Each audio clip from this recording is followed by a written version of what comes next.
Welcome to What's on Your Bookshelf with your hosts, Denise Russo and Samantha Powell. Hi, everyone. Welcome back. It's another episode of What's on Your Bookshelf. This is a life and leadership podcast where we are living out loud the pages of the books that are on our bookshelves. We are coming to the close of a really amazing book that we've been exploring for several weeks together. It's the book, The How of Happiness. My name is Denise Russo. I'm here with my friend Sam Powell. And Sam, I can't believe that we really, truly now really are at the end of this book together. We thought we would do it last time, but we just get to talking, and so we're splitting this last section of the book into two, and I think that's perfectly fine. Gives more value to people, more time to really think about how to sustain happiness. Absolutely. So just to recap on what we've already talked about happiness activities. We've talked about the science of happiness. We've talked about how a lot of this was within your control. 40% of your happiness comes from the things that you can control. Let's talk a little bit today, Sam, about the importance of things like the timing and things that are happening in our life that we know we need to do and how to do it and why timing is so important. So what really struck you with this part of the book, would you say? I think this was the part that spoke to the practical side of my soul that was like, okay, I love to be a dreamer and be ultra optimistic and we're going to do all the things. But this was sort of like, and we just came from getting into positive states of emotion. All things are very exciting to me. So I'm like, yay, we'll do all the things. And this was like, yeah, but slow down. You can't do it all. You shouldn't do it all. It is not going to help you to design some crazy routine that's like, do this and then this and then this. Like, she's pretty much telling us like this has to be a little bit organic. And this reminded me, we talked about habit stacking with the first of the things, but this also reminded me of habit stacking, of making sure that when you're doing these happiness activities, that you're doing them in a way that feel natural. And it's like, okay, hey, if I'm, in this state after I finish this one happiness activity, maybe I just flip right over to this other one because that feels right.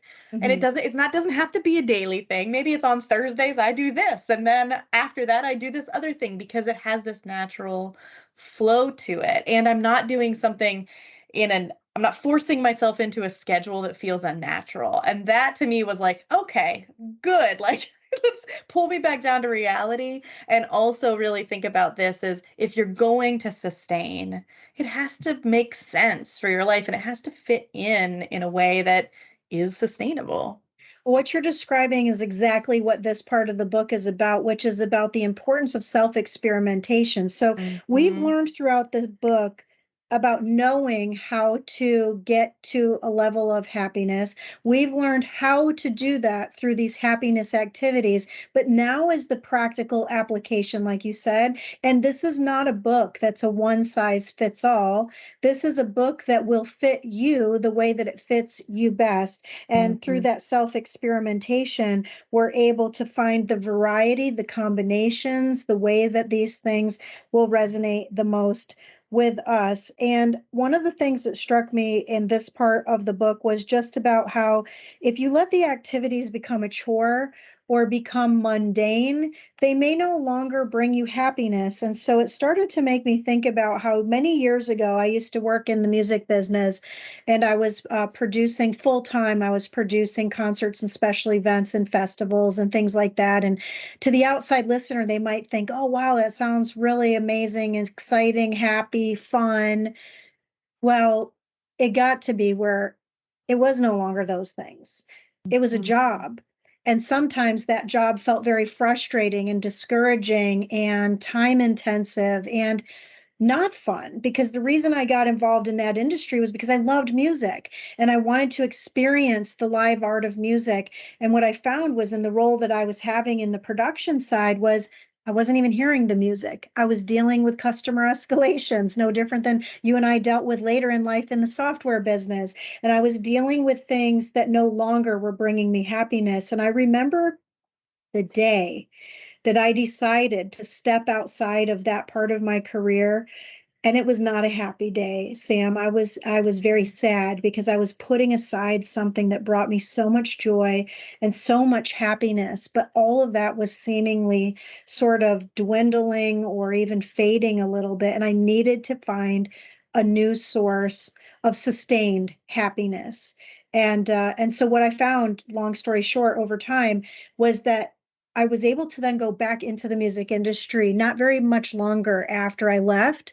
I came back in, but the difference was I came back in doing it when I wanted it, what the way I wanted it, with who I wanted it, with the types of music roles and Mhm. experiences that I wanted. And so Mhm. that happiness was then elevated once again to where it was when I first started, because I was able to remove the sort of influences, I guess you can say, that were around it that I didn't like. And that sort of led me into my career based on not just me trying to do it myself, but based on being surrounded by people that believed in what I was trying to do, believed in me, and believed in the opportunity to take something and have transferable skills, talents, and abilities, where I went into a Mhm. completely different career when I left the entertainment business. Mhm. It sort of segues in the same way with this book about the importance of having strong and meaningful relationships. Every time I talk to you, Sam, I feel so much stronger, better, and in depth with our friendship together. But one thing I Mhm. value so much about you is that every single time we talk and we talk about how was your week last week, your week is always filled with stories about strong and meaningful relationships with your loved ones and friends. And I just love that about you. Yeah, thanks. Yeah, it's and that's our third how here is social support. So this, we're talking about you've got to have the right timing, you've got to have variety on these activities, but you also should not go it alone. And like that is, I don't know, that's what I always tell people should be a life motto for everyone. Like nobody goes it alone. Nobody gets where they want to get to all by themselves in a vacuum. There's not a single human that has ever done that ever. That's not true. So that social support and that connection with other people is crucial if you are trying to build this identity of being a happy person. And this reminded me again of like going back to Atomic Habits, right? Like Mm. that was one of the tips he gave was around getting accountability partners. I always call them accountability buddies, but like Mm. getting somebody to help you stay accountable. But this is taking it to not only just the accountability, but the actual support. If there's something in one of these activities that you want to do it with someone. It doubles what's going on, right? Like if I was reading these books all by myself, it'd be fine. But now that I read them with you and we talk about it, they come to life. I implement them in my actual day-to-day existence. I wouldn't be doing any of that without the support of you and, this environment that you've created. And that's really what she's telling here is if you want to do these activities, find some people to do them with, and it will amplify and multiply the results for you and also give you a shot at, longevity. I think you're so right on that. It's about the concept of living out loud the pages of these books. And for me, what's interesting about what you just shared was I had already read this book. That's how I had it on my shelf. But Hmm. none of it came to life the way that it did. And I even took a whole class, by the way, a college class that this book was the highlighted book for. It was a good class. The teacher was amazing. She has awesome scores. She actually is from a very well known, reputable college that taught the class. But I didn't have sustained happiness. I just learned something, but I didn't Hmm. actually apply what I learned. And so being with you over these last many weeks together, not just on this book, but really it started, I think, for me, even though we did a couple of books in the beginning, where it started for me, Sam, was in Coach Wooden's book, where he talked about, and I think probably the one principle that sticks out the most for me from those episodes from Coach Wooden by Pat Williams was the chapter on drinking deeply from good books. Hmm. And so Hmm. that's what we've done here together. But it also took what this fourth how is. It took us to have motivation, effort, and commitment, because this is an unusual podcast, I would say, in the effort that this is not a podcast to just advertise somebody else's books and give you so many top level 20,000 foot view highlights that you don't get the gist of how this book can actually change your life. This really isn't a book about, is not a podcast about books on the shelf. It's about taking the books off of your shelf and living through those books and applying the things you're learning from the books and getting the value from the book that you have. Yeah, absolutely. Absolutely. And when we think about this fourth how and you think about motivation and effort and commitment, and I like that she's bucketed those all together, because you don't always have motivation. You've got to put in the effort. You got to have commitment, right? Motivation waxes and wanes. But if it's something that, again, this brought me back to the Atomic Habits where he talked about getting an identity-based habit. I want to be someone who is active versus I want to work out, right? It's who do I want to be that this is in support of? And that maintains motivation a lot longer, right? And you've got to put in the work. This is work, but it's worth it. It is so, so, so incredibly worth it. And then you've got to make sure that you've got commitment to it every day. And there's a quote in here by C.S. Lewis where it says, every time you make a choice, you are turning the central part of you, the part of you that chooses, into something a little bit different than what it was before. And I love that idea of every time you're doing something, every time you make a choice, you're really feeding into this identity and you're really feeding into this. And you've got to be committed to that in order to really make this sustainable. And again, that's so nice the way these books have worked out, right? Coming off of Atomic Habits, we have a ton of information and guides on how to do that really effectively. And that was the part of the book where I'm like, oh, I know how to do this because I just learned this and we just have been putting this into practice, and now I floss my teeth every day because of this, right? So this part is crucially important, and you have to know that your feelings of motivation will wane, and when the motivation wanes, you've got to be able to lean back into commitment to re-motivate and all of its effort. Yes, it's a good effort, but it's effort. It's important effort, like you said. I think I shared on a couple episodes ago how I get these threads or reels or whatever you want to call them. They keep changing the word of what it's called, but I keep getting these posts on my social media about how to clean your toilet and your sink, and it's like cleaning videos. I was like, is it subliminally telling me my house is dirty? I don't know. But so it switched at some point from cleaning the bathroom to these people that have this video where it starts by showing them extraordinarily overweight, and then they do this thing where they clap or turn around or something, and suddenly they're skinny.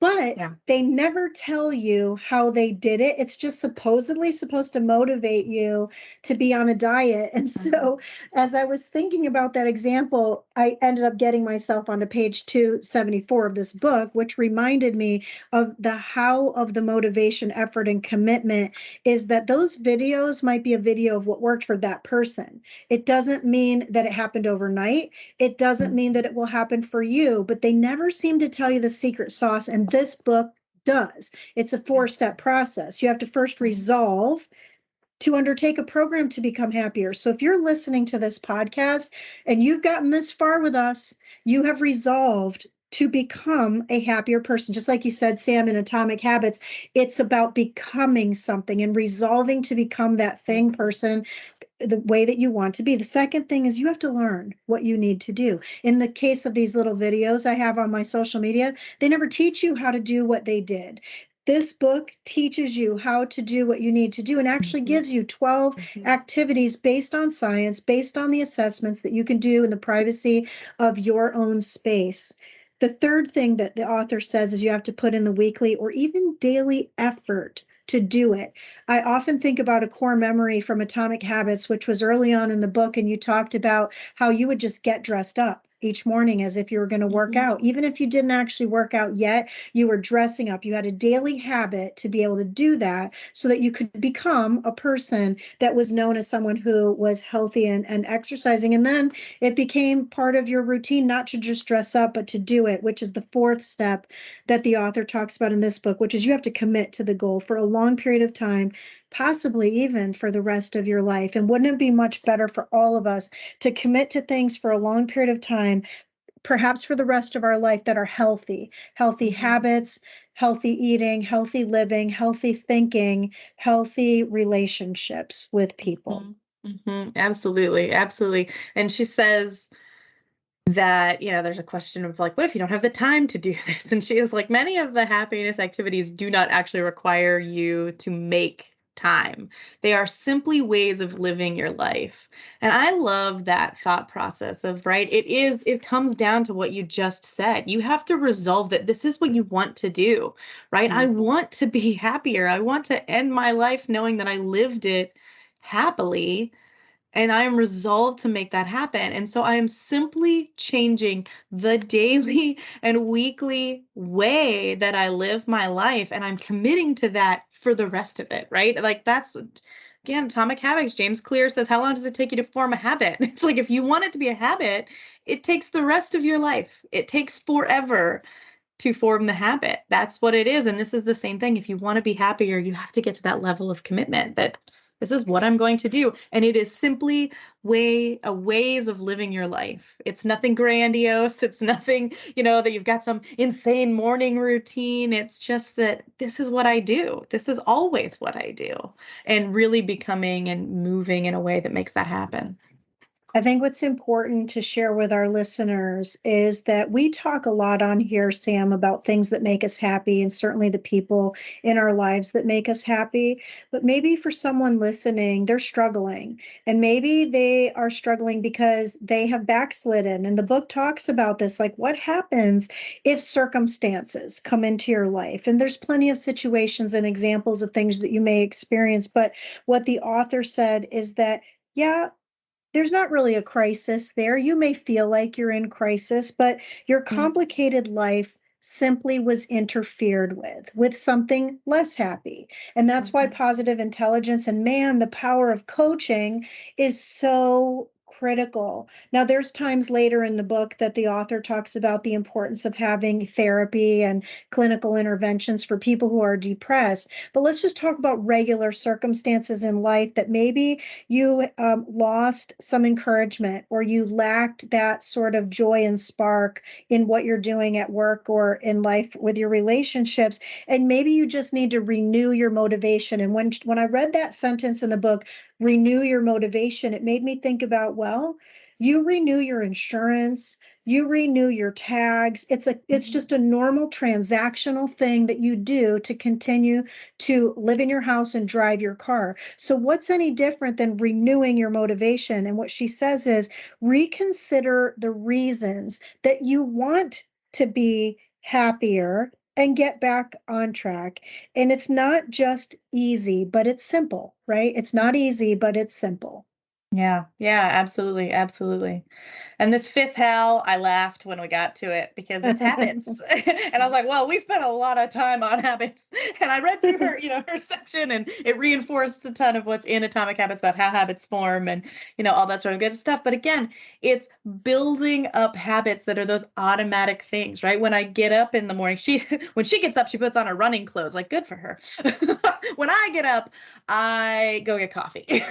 So, it's what is this automatic thing, the automatic things for you that you do, and building habits that build you happiness, right? How can you make starting these activities a habit, right? How do you stack them right after something? Maybe when you're sipping that coffee, you think of one thing you're grateful for, and it's an immediate thing. And right. And again, if you want the manuscript on how to build that up, go back to Atomic Habits, because that's that instruction manual. And this is the instruction manual of how to pick the activities and the habits that you can build that make you happy. Absolutely. It's interesting because when we did the episode on Atomic Habits, or the series on Atomic Habits, we hadn't yet thought about what we wanted our theme for the following year to be. And it's been such a divine, perfect orchestration of the order of these books. going from atomic habits into the How of Happiness. The last chapter of the How of Happiness talks about habits. Oh my gosh, friends, wait until you hear about the next couple of books coming. And Sam and I are just, I think, astounded as we're reading through the next books, right? About how they're fitting together. It really is amazing. Yeah. It's like, I just keep, every time I'm like, oh my gosh, I know, like, I can do this because I already learned this other piece. Like, I think I would be struggling of like, how do I put these activities into my day to day? But I'm not struggling because I read Atomic Habits. Like, it's awesome. And the next book, you finished it already. You're a much faster reader than I am. And I'm partway through. And that one, every time I read something, I'm like, oh, this is what Denise was talking about. It stacks perfectly on top of it. So the How of Happiness is done. You now know how to be happy. And I know how to be happy and how to put that into our lives. And what's next? Absolutely. So the next book that we're going to be exploring as we wrap up this book and this series is called Solve for Happy. And Solve for Happy, Sam's holding it up if you're seeing a clip of this on the video.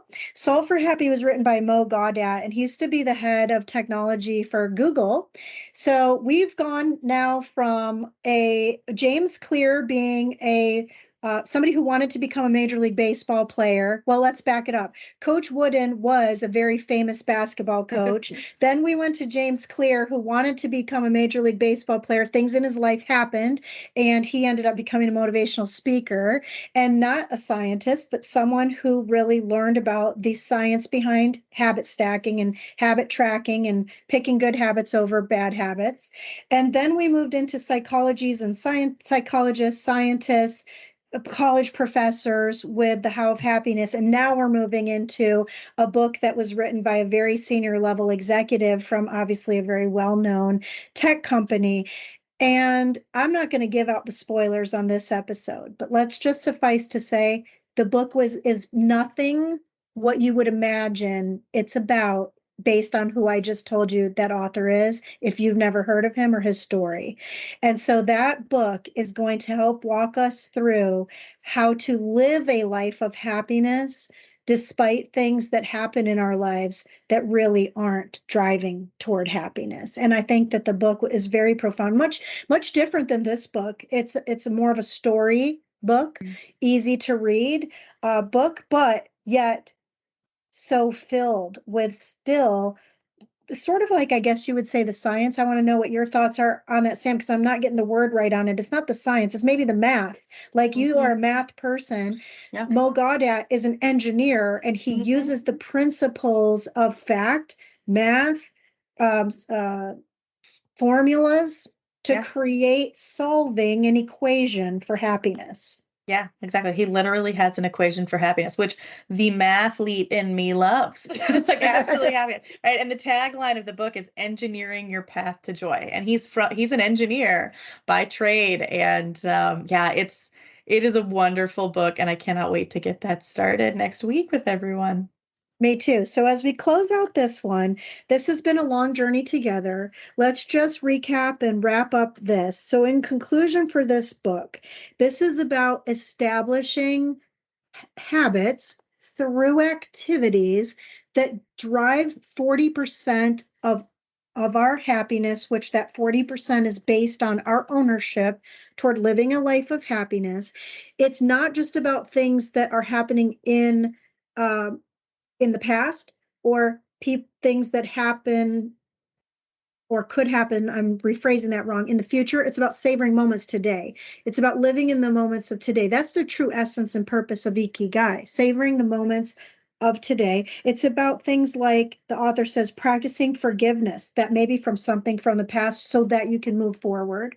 It may be about striving for important life goals that will make a difference in your happiness. Maybe there's something in your career that you don't like or that you want to get better at. Those are the principles of Ikigai. Are you good at something, or are you great at it? Do you like doing what you do, or do you love doing what you do? Do you just tolerate the people that you work with, or do you really love being around the people that you're with for 8 to 10, 12 hours a day? And are you doing something that makes a difference in life? Or are you just making widgets or making donuts and waiting for Friday and dreading Monday? So this book is about the habits that bring us into a happy life and getting untrapped, unstuck, untethered from the tunnel of what she calls in here unhappy inheritance, pessimistic thoughts, maladaptive habits. I thought those are super powerful words to close out a book that's written about happiness and ending by cementing in our minds these words that none of us should want in our life. So any closing thoughts from you, Sam, as we decide to close the chapters of these books into the next one? Yeah. I mean, I think that, right, I want to go back to just the cover of the book itself, right? 40% of happiness is within your power to change. And this book really does give you a new approach to getting the life that you want, right? Because we all want to be happy at the end of the day. And we'll see about that next week as we start the next, that he makes the argument that happiness is our default state. And so that is like, now we know how to do it. We know the approach, we've got it. And now we're going to go solve for that and, solve the problems out and get to this really sustained happiness. Can't wait. Yes. I'm so happy that we had a chance to do this book together. And listeners, thanks for being with us. We sure appreciate you joining us on these episodes. And if this has been valuable to you, please share it with others. We'd love feedback from you. Scott always puts ways for you to get in touch with us in the comments and show notes for these shows. You can also reach out to us on LinkedIn. Really looking forward to our time together next week as we solve for happy. Thanks for being with us. My name's Denise Russo. On behalf of my friend, Samantha Powell, this has been another episode and the last episode of this series of What's on Your Bookshelf.